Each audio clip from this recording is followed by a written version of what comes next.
नमस्ते, स्वागत है आपका हमारी नई वीडियो में। तो इस वीडियो में हम बनाएंगे ये animated landing page using HTML, CSS and JavaScript.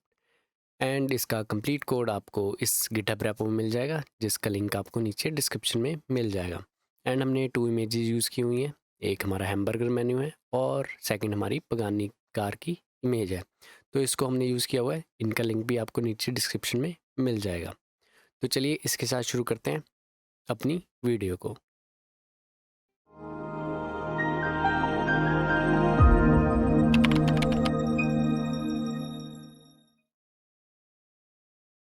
हम आ चुके हैं अपने VS कोड में और यहाँ पे मैंने फ़ोल्डर ओपन कर रखा है लैंडिंग पेज विद एनिमेशन।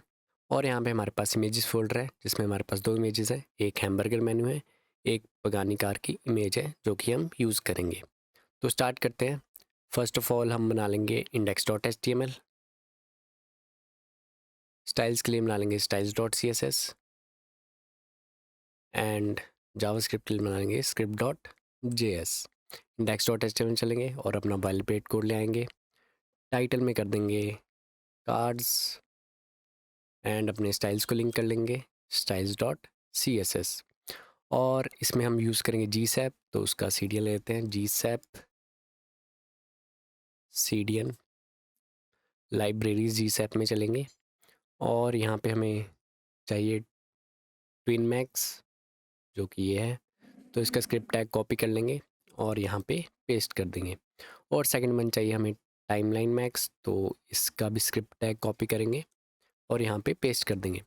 इसके बाद हमारा अपना स्क्रिप्ट है, तो उसको भी लिंक कर लेते हैं। यहाँ पे सोर्स डाल देते हैं script.js, सेव करते हैं और यहाँ पे लिख लेते हैं कार्ड्स, सेव करते हैं और यहाँ पे गो लाइव पे क्लिक करेंगे हम और हमारी वेबसाइट यहाँ पे लाइव हो चुकी है।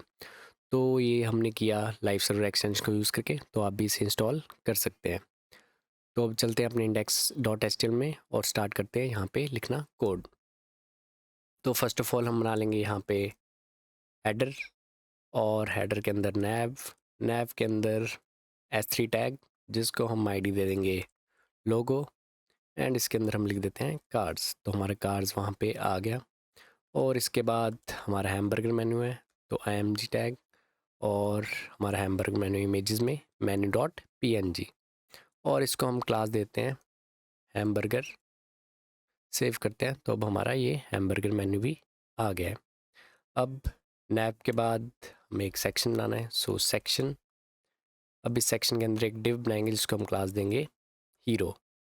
और इसके अंदर इमेज, जो कि हमारी कार की इमेज है, so images slash Pagani dot JPEG। और इसमें एक H1 टैग जिसको हम क्लास देंगे हेडलाइन और इसमें हम लिख देंगे कार का नाम पगानी। सेव करते हैं तो हमारे पास एक कार आ गई और नीचे हमारे पास लिखा हुआ आ गया पगानी। और इसके बाद हेडर के नीचे एक डिव बनाऊंगा मैं, जिसमें क्लास दूंगा स्लाइडर। तो हमारा ये HTML का कोड कंप्लीट हो चुका है। अब हम चलते हैं स्टाइल्स में और इसे स्टाइल्स देना स्टार्ट करते हैं। तो styles.cs में सबसे पहले मैं रूट एलिमेंट को सिलेक्ट कर लूँगा। मार्जिन दे देंगे 0, पैडिंग दे देंगे 0, बॉक्स साइजिंग दे देंगे बॉर्डर बॉक्स। सेव करते हैं। अब इसके बाद हम स्लाइडर को स्टाइलिंग दे देते हैं, सो डॉट स्लाइडर। पोजीशन दे देंगे हम इसको एब्सलूट, टॉप कर देंगे 0, लेफ़्ट भी कर देंगे 0, विड्थ कर देंगे 100%, हाइट कर देंगे 100 VH, बैकग्राउंड कर देंगे ब्लैक। जेड अगर बैकग्राउंड ब्लैक करके मैं सेव करूं तो हमारे पास ये कुछ भी नहीं आ रहा। अब इसका हम जेड इंडेक्स -1 करेंगे, तो अब हमारे पास ये सब कुछ ऊपर आ गया और वो पीछे चला गया हमारा स्लाइडर। तो ये हमारे पास ये सेट हो गया। अब इसके बाद हमारी नैब बार आती है, तो नैब में स्टाइलिंग देना स्टार्ट करते हैं। नैब और इसको देते हैं डिस्प्ले ग्रिड और इसको हम डिवाइड कर देंगे टेम्पलेट कॉलम में 10%, 1 FR, 1 FR एंड 10%। सेव करते हैं तो भी हमारे पास डिवाइड हो गया है। इसको मिनिमम हाइट देते हैं 10 VH। सेव करते हैं। अब इसके बाद अगर मैं यहाँ पे इंस्पेक्ट करूँ और यहाँ पे हम चले ग्रिड पे क्लिक करें तो हमारे पास ये आ रहा है, ये हमारा 10% है, फिर 1 FR एंड 10%। अब इसको कलर देते हैं वाइट, ताकि हमने जो कार्स लिखा है वो हमें दिखे वाइट। तो अब हमें कार्स भी लिखा हुआ दिख रहा है जो कि यहाँ पर आ रहा है। अब हमें अपनी कार्स को यहाँ पे लाना है और इस हैमबर्गर मेन्यू को यहाँ पे लाना है। तो हमारा जो कार्स है वो आएगा 2 और 3 के बीच में। तो इसको हम ऐसे कर सकते हैं, यहाँ पे आएंगे हम, लोगो, ग्रिड, कॉलम 2/3 सेव करते हैं तो हमारी कार्स यहाँ पे आएगी और हमारा हैमबर्गर मेन्यू ऑटोमेटिकली यहाँ पे चला गया। अब इसको सेंटर में लाने के लिए हम अलाइन आइटम्स को सेंटर कर देते हैं, सेंटर, तो हमारी कार्स सेंटर में आ गई। अब हैमबर्गर मेन्यू को हमें उस साइड लेके जाना है और इस कार्स का हम फॉन्ट साइज़ बढ़ा देते हैं। फॉन्ट साइज़ 24 पिक्सल सेव करते हैं तो हमारा फॉन्ट साइज़ बढ़ गया। अब हमारा हैमबर्गर है, हमें उस साइड लेके जाना है, so hamburger justify self and save करते हैं तो हमारे पास हैमबर्गर मेन्यू भी उस साइड चला गया। अब इसके बाद हमारा आता है सेक्शन, जो कि हमारे ये वाला सेक्शन है। तो इसको भी सेट कर देते हैं, सेक्शन, इसको देते हैं डिस्प्ले फ्लेक्स, हाइट दे देंगे हम 80 VH एंड इसके बाद जस्टिफाई कंटेंट कर देंगे centre and align items centre. Save करते हैं तो अब हमारे पास ये कार आ रही है, बट ये ऊपर ही आ रही है। तो इसके बाद आता है हमारा हीरो सेक्शन। तो हीरो सेक्शन को स्टाइलिंग देके सेट करते हैं इसको, डॉट हीरो, इसको देते हैं हाइट 60%, विड्थ देते हैं 100%, सेव करते हैं और इसको पोजीशन देते हैं रिलेटिव। अब इसके बाद हमारा यह डॉट हीरो और इमेज को सेट कर देते हैं। अब विड्थ कर देते हैं इसकी 100%, हाइट कर देते हैं 100%, सेव करते हैं तो अब हमारे पास हाइट विड्थ सेट हो गई है। अब ये थोड़ी सी खींची खींची लग रही है तो उसके लिए ऑब्जेक्ट फिट कर देते हैं कवर और इसके बाद बॉर्डर रेडियस कर देंगे 10 पिक्सल। तो यहाँ पे बॉर्डर रेडियस भी आ रहा है। अब इसके बाद हमारी हेडलाइन है जो कि हमने पगानी लिखी हुई है, तो उसको भी हमें सेट करना है। तो उसके लिए यहाँ पे हम आएंगे, हेडलाइन, पोजीशन कर देंगे एब्सोलूट, टॉप कर देंगे 75%, लेफ़्ट कर देंगे 8% एंड सेव करते हैं तो हमारे पास पगानी आ रहा है। फ़ॉन्ट साइज़ ज़्यादा कर देते हैं, इसका फ़ॉन्ट साइज़ कर देते हैं 80 पिक्सल, कलर कर देते हैं इसका वाइट, सेव करते हैं तो अब हमारे पास यहाँ पे पगानी लिखा हुआ आ रहा है। तो अब हमें इस पे एनिमेशन लगानी है तो हम अपनी स्क्रिप्ट में चलते हैं, और यहाँ पे पहले सबसे पहले अपने सारे एलिमेंट्स सेलेक्ट कर लेंगे।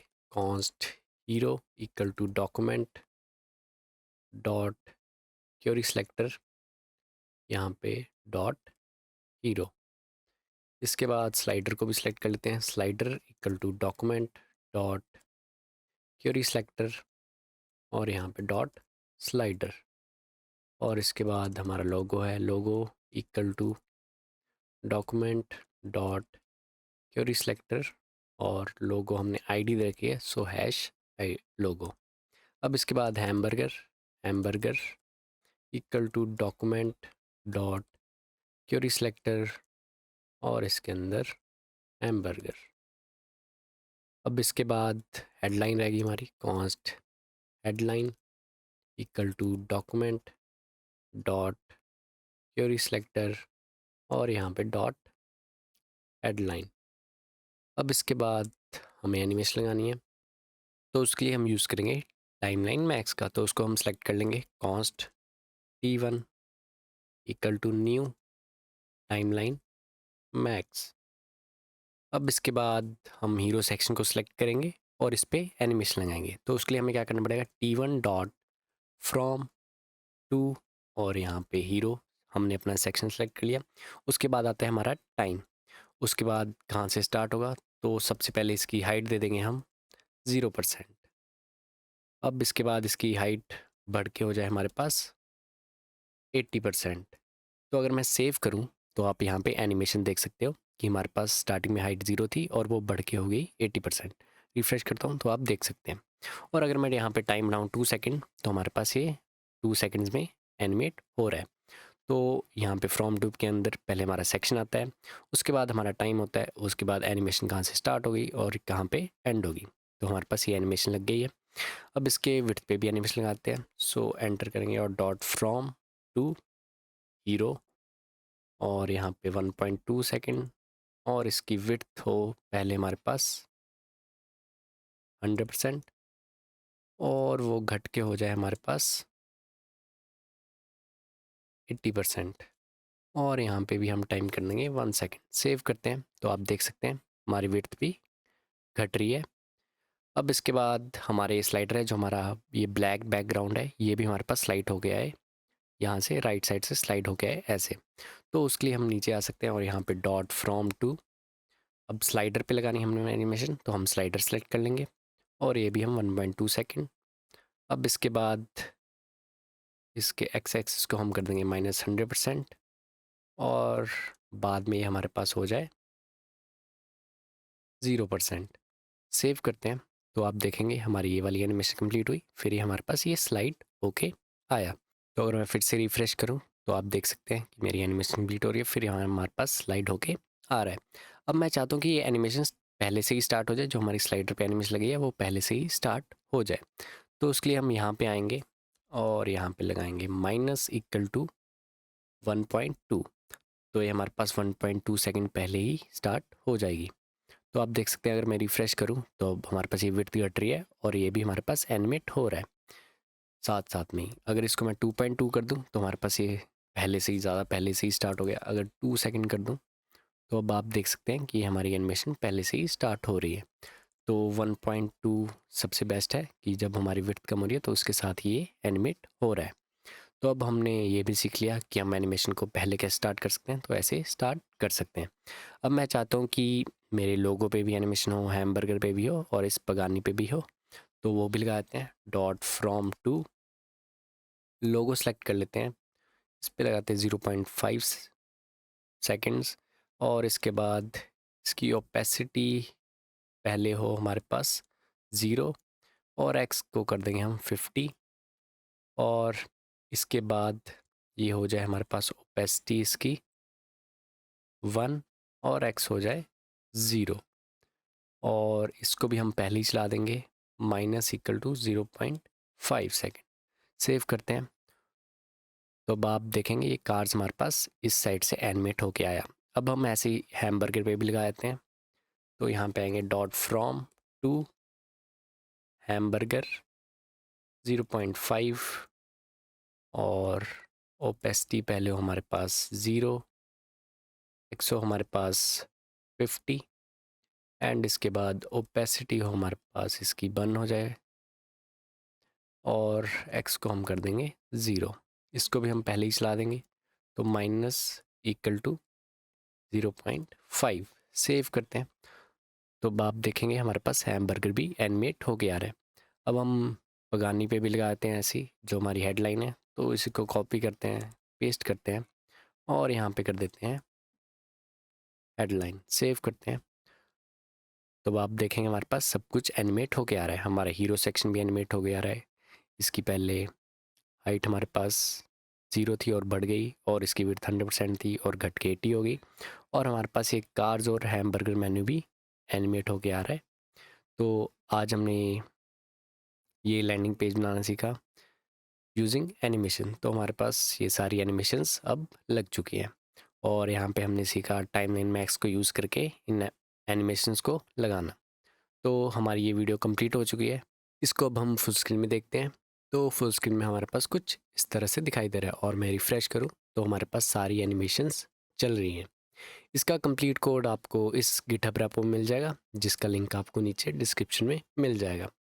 एंड हमारे यूट्यूब चैनल पे और भी जावास्क्रिप्ट प्रोजेक्ट्स हैं, तो आप इन्हें भी देख सकते हैं। एंड HTML CSS प्रोजेक्ट्स भी हैं, जैसे स्पॉटिफाई क्लोन, नेटफ्लिक्स क्लोन, तो आप इन्हें भी देख सकते हैं। हमारे चैनल पे और भी कई सारी वीडियोस हैं, जैसे रिएक्ट ट्यूटोरियल्स हैं, CSS ट्रिक्स हैं, टेलविंड CSS ट्यूटोरियल है and react material UI tutorial है, तो आप इन्हें भी देख सकते हैं। आज की वीडियो के लिए बस इतना ही, एंड हमारे चैनल को सब्सक्राइब कीजिए। Thank you.